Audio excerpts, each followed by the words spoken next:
Welcome back to Crypto Bytes, your daily crypto news source. Today we will be discussing different news info with regard to the latest happenings in the world of cryptocurrency. Keep on watching till the very end of this video so you will know the latest updates. Cardano's ADA blockchain's inventor offers his opinion on the brief history of non-fungible tokens, NFTs. Charles Hoskinson walks viewers through a list of potential use cases that NFTs might serve as the industry evolves in a new Twitter area that he hosted. Quote, NFTs are useful for anything that you have a collection of or is connected to something beyond a standardization. So, for example, a deed of land, mineral rights, water rights, any notion of property rights. In the GameFi, gaming and decentralized finance, space, any notion of your character progressing throughout the game, your activities within that game, the special powers that you accumulate, all the rewards that you accumulate, all of these things can and should be tokenized at some level. They also can represent experiences. They can represent achievements like diplomas, credentials. Obviously, if you went to medical school and graduated, that's specific to you. It's not fungible, it's specific. NFTs as a format, I think, in each of those areas is useful. So it's actually a larger space than the fungible world, and you can securitize them. You can take anything that's NFT and turn it into something that's associated with a revenue stream. End quote. Then Hoskinson discusses his personal interest in the field and his plans to participate alongside the Cardano ecosystem.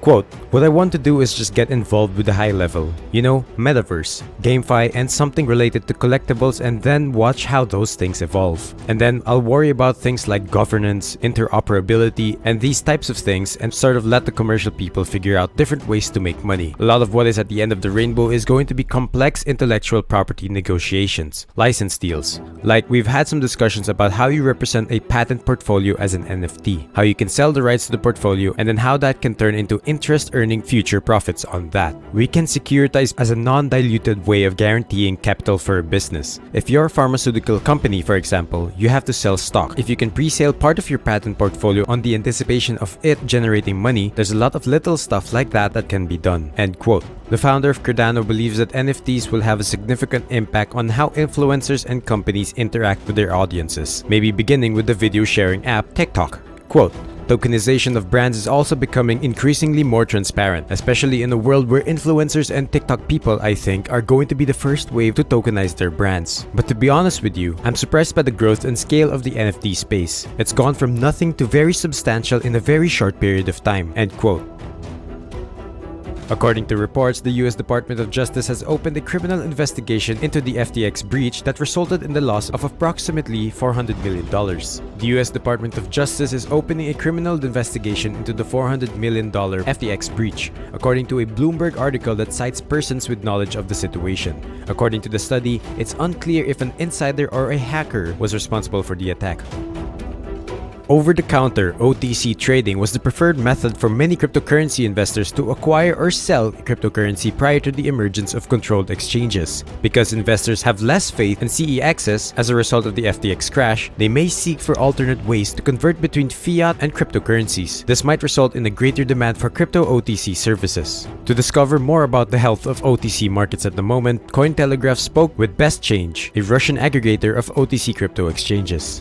Nikita Zuborev, chief analyst at BestChange, stated that, quote, the role of OTC is sometimes underestimated amid the all-encompassing marketing of centralized exchanges, end quote. The executive claims that for the majority of customers, OTC serve as a gateway into cryptocurrency. According to Zuborev, customers of BestChange frequently use OTC exchangers or websites that serve as fiat on-ramps to cryptocurrency to buy more cryptocurrency or to sell their existing cryptocurrency.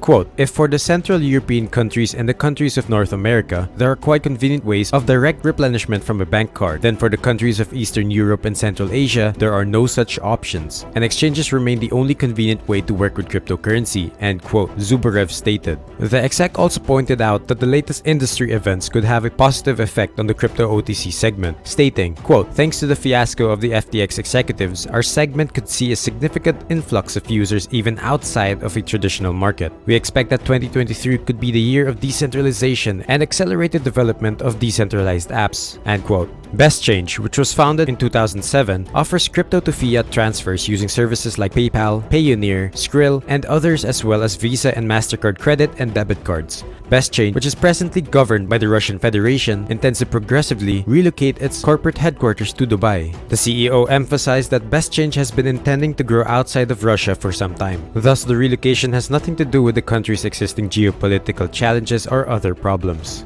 Zubarev further claims that BestChange does not anticipate any sanctions-related pressure from the international community. Quote, "The format of our business does not require the management of money," end quote, he added, and the UAE continues to be impartial in geopolitical affairs. OTC crypto exchanges that are listed on BestChange are situated in Central or Baltic regions and must adhere to regional laws, he said. Several nations, including post-Soviet ones, Ukraine, Kazakhstan, Georgia, and Belarus, are served by BestChange. The majority of visitors to BestChange come from Russia and Ukraine, accounting for 48% and 15% of traffic, respectively, according to statistics from SimilarWeb. Quote, "Most centralized exchanges are under pressure from European and North American regulators. Our segment is mostly represented by small local services that obey the laws of the country of location, so they can serve Russians, Ukrainians, Europeans, Africans, residents of Asia, Oceania, independently of each other." End quote, he stated. Global sanctions against Russia, in Zubarev's opinion, have not had a detrimental effect on BestChange's OTC market services, but rather have increased use.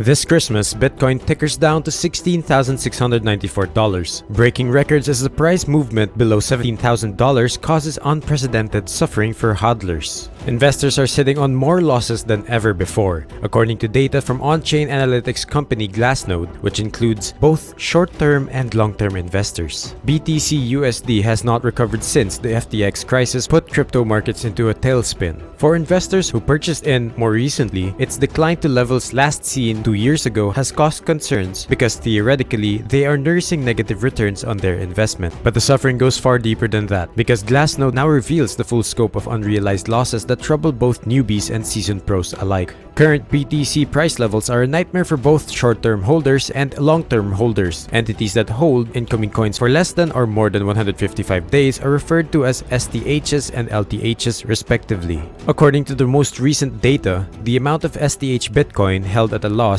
as of December 26 was 1,889,585 BTC, while LTH total was at 6,057,858 BTC. In terms of the portion of the total Bitcoin supply that the tool has used, excluding BTC held by exchanges, this is a record. Hodlers already held over 50% of the supply in unrealized losses after the FTX meltdown, as Cointelegraph previously revealed. While this is happening, it is still important to consider what the future of BTC price movement may entail. Analysts predict that a new macro BTC price bottom is still to come, despite several data indicating that the bear market of 2022 is coming to an end. A common objective for Bitcoin USD is $10,000, which might be due in Q1 of 2023, as periods of sideways movement with little volatility come to an end in the new year. However, Bitcoin still has potential to fall in terms of its retracement from all-time highs because it has not yet crossed the 80% barrier typical of prior bear markets. If you find this video interesting, please comment down your opinions, suggestions, reactions about the latest happenings in the world of crypto. Also, please do like and subscribe to our channel so you will be updated in the latest issues of cryptocurrency. Thank you for watching. See you in the next video, only here on CryptoBytes, your daily crypto news source.